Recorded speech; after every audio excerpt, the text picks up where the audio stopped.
Dalam dunia ni ada dua jenis buku sihir yang masih wujud, di mana buku sihir tersebut mempunyai pelbagai jenis sihir, pelbagai jenis cara-cara menyeru, mendamping, berkahwin dengan jin. Susah nak percaya kan yang buku ni masih ada sampai zaman sekarang. Dia ada, geng. Nak tahu tak buku apa?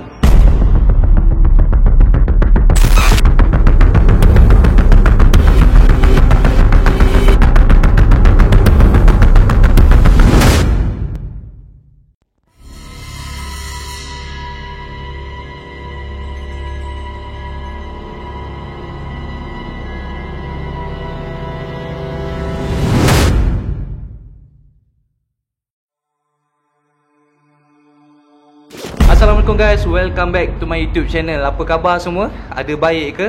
Pada mana yang baru join, welcome to Team Puaka guys. Jangan lupa like, jangan lupa share, jangan lupa on notification button. Jangan lupa subscribe channel saya, geng. Terima kasih juga pada yang bagi super gift, super chat. Semoga terus murah rezeki, panjang umur, dipermudahkan segala urusan awak. Jangan lupa follow sosial media saya dekat bawah juga, rakan-rakan sekalian yang dikasihi, yang dikasayangi. Kawan-kawan Team Puaka sekalian, aku baru dapat satu cerita. Bukan cerita seram, tapi sebuah cerita berkaitan dengan satu jenis buku. Buku ni dikatakan telah diharamkan oleh pelbagai jenis fatwa dan juga Jabatan Agama Islam di seluruh negara, guys. Satu masa dahulu, buku ni berleluasa di seluruh negara. Bukan di Malaysia je, Malaysia pun ada masuk, tapi di negara-negara luar pun lagi banyak yang keluar tentang buku ni. Walaupun benda ni diharamkan, walaupun buku ni dicegah, cakap jangan baca, tapi dah dapat terlalu banyak salinan kopi-kopi buku ni yang bertebaran. Tak kira dekat physical bookstore ke ataupun dekat online sekalipun. Senang cakap, mana-mana kedai buku korang boleh jumpalah buku ni. Dululah. Tapi sekarang ni dekat online pun ada, geng. Tapi aku bagi amaran lah, satu amaran keras dekat korang. Jangan sesekali cuba cari buku ni, jangan sesekali cuba baca buku ni. Sebab buku ni merupakan buku yang berbahaya, yang sangat-sangat bagi kesan buruk dekat korang. Dia ada pelbagai jenis ajaran untuk ilmu hitam, penyeruan dan juga benda-benda yang confirm korang syirik, neraka tempat engkau. Buku ni diberi nama Syam Al-Ma'arif, ataupun translate dia adalah Kitab Matahari Noksis. Asal buku ni datang dia daripada Egypt. Dia telah dibukukan oleh seorang tokoh penulis yang terkenal pada waktu dahulu. Bukan tokoh ni yang tulis tau, dia ditulis oleh orang lain, tapi tokoh ni yang kumpulkan transkrip demi transkrip, helaian demi helaian untuk dijadikan sebuah buku. Penulis, perekod yang terkenal pada zaman tersebut, zaman Egypt tu, diberi nama Ahmad Al-Buni. Tapi memang dah lama lah, geng, zaman Masihi macam tu. Dia kutip helaian demi helaian, tulisan demi tulisan, dia tulis balik, dia bukukan dalam sebuah jurnal. Persoalan dia sekarang ni, siapa penulis sebenar buku tersebut? Diceritakanlah, tak tahulah ni mitos ke betul, diceritakanlah penulis sebenar buku tersebut adalah ketua jin yang paling kuat pada zaman tersebut, di mana ketua jin ni telah pun menulis pelbagai jenis mantra, pelbagai jenis ayat, pelbagai jenis sihir yang boleh digunakan untuk menyesatkan umat Islam pada waktu tersebut. Time tu dekat Egypt, umat Islam memang kuat-kuat sangat, geng. Memang bersatu padu gila. So jin ni dia buat satu buku sebab nak sesatkan umat Islam yang kuat ni. Sebab dia tahu manusia ni ada kelemahan dia, iaitu hati. Hati yang sentiasa dengki, tak pernah puas. Jadi macam mana ketua jin ni buat supaya Islam ni hancur? Dia wujudkan satu buku di mana dalam buku tersebut ada beberapa ritual untuk berdamping dengan jin, digunakan oleh manusia mengkhianati sesama manusia. Jalan shortcut nak jadi kaya, jalan biar musuh kau jatuh, terlentang, macam-macam jenis sihirnya ada, geng. Seram mat buku ni.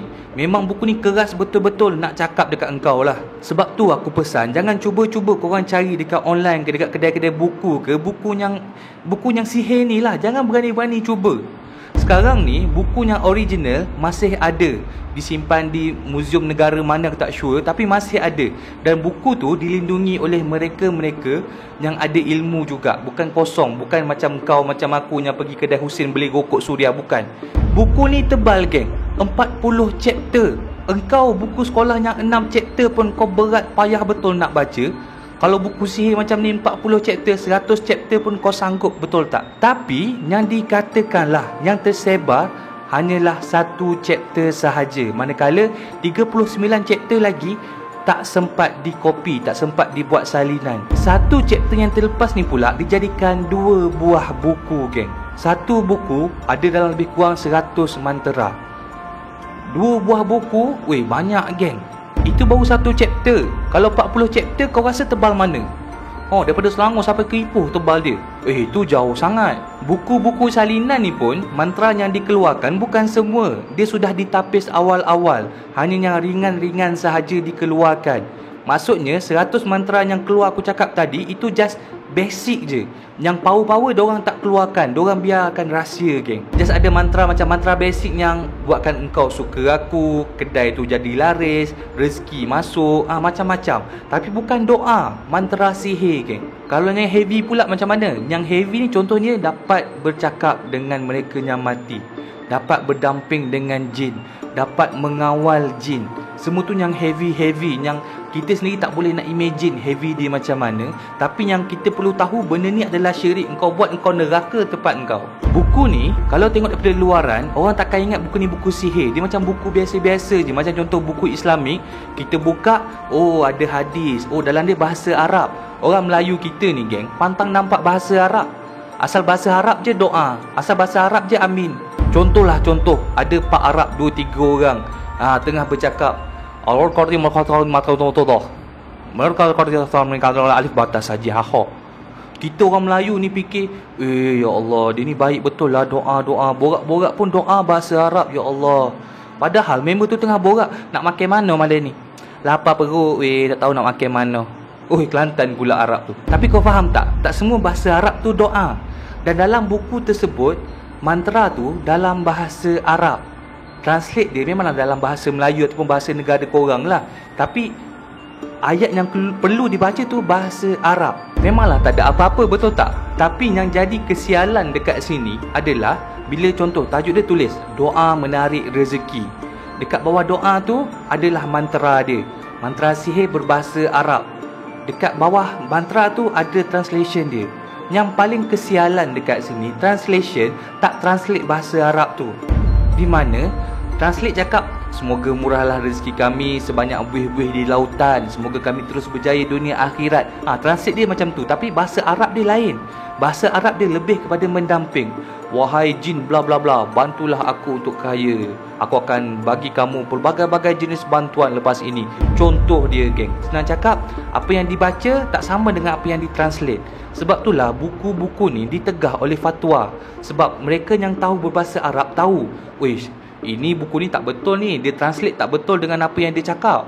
Sebab tu aku larang korang baca buku ni. Sebab tu aku larang korang buka buku ni. Korang jangan nak search online buku ni.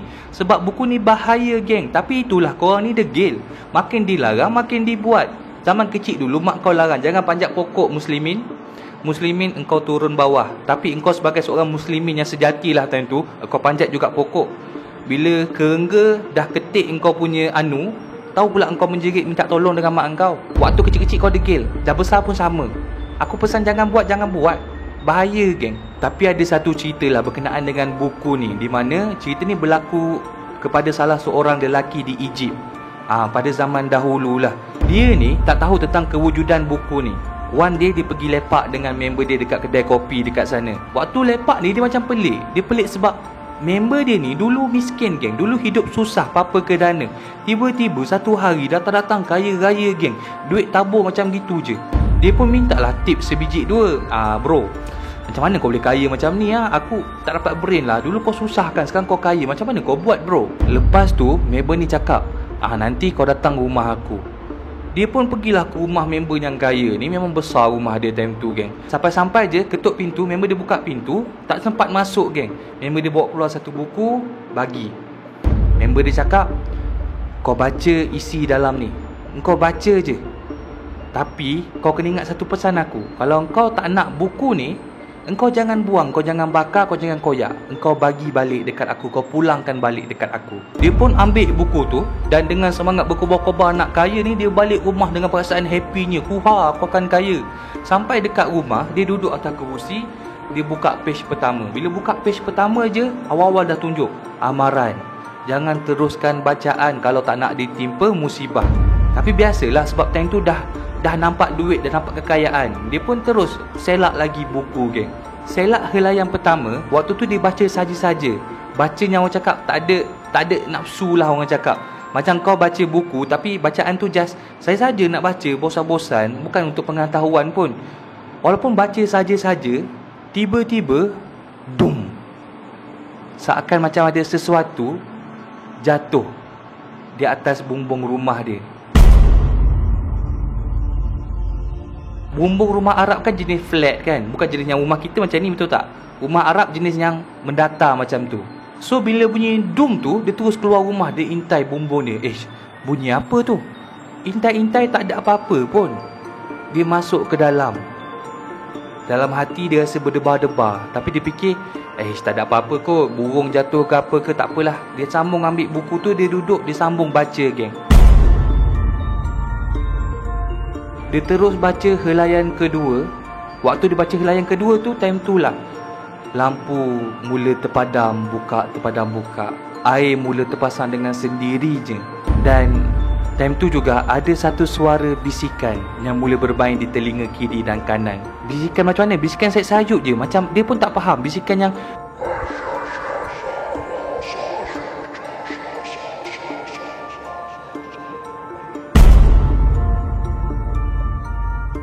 sehinggalah dia decide nak tutup buku tu. Pum, dia tutup je buku tu.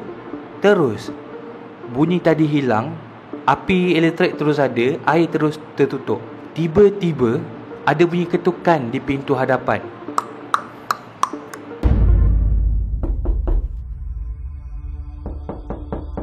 Bila dia buka pintu, betul-betul di hadapan pintu tu ada seorang lelaki bongkok, muka tua berkedut. Orang tua tu pandang dia dengan muka marah. Orang tu cakap, kau pulangkan balik buku tadi. Kau jangan berani-berani baca buku tadi. Dia borak bahasa Arab lah, geng. Tak ada dia borak bahasa Kuala Lumpur macam aku ni. Dia cakap macam tu, dia suruh pulangkan. Dan dia pusing berjalan keluar daripada halaman rumah tu. Tahu-tahu hilang, geng. Lelaki ni macam pelik lah.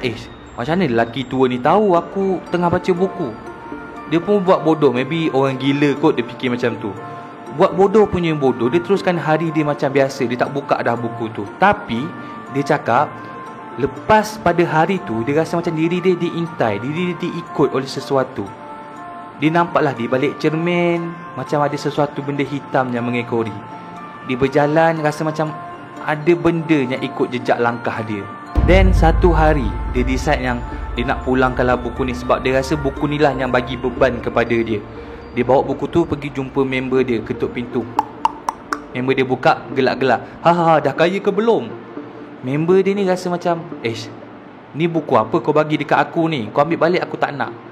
Member dia cakap, buku ni buku kontrak dengan jin.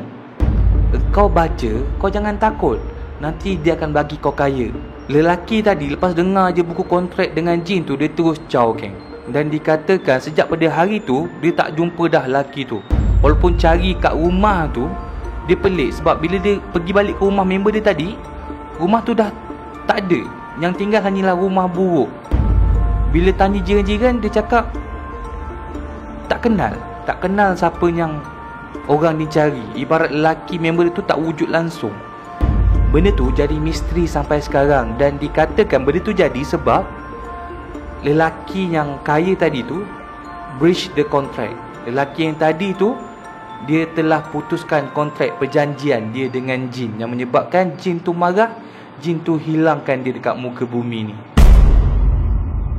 Amaran keras, amaran terakhir, jangan sesekali kau baca, cari buku ni. Jangan cari nahas, jangan cari penyakit. Aku cakap betul-betul, geng, aku tak main-main.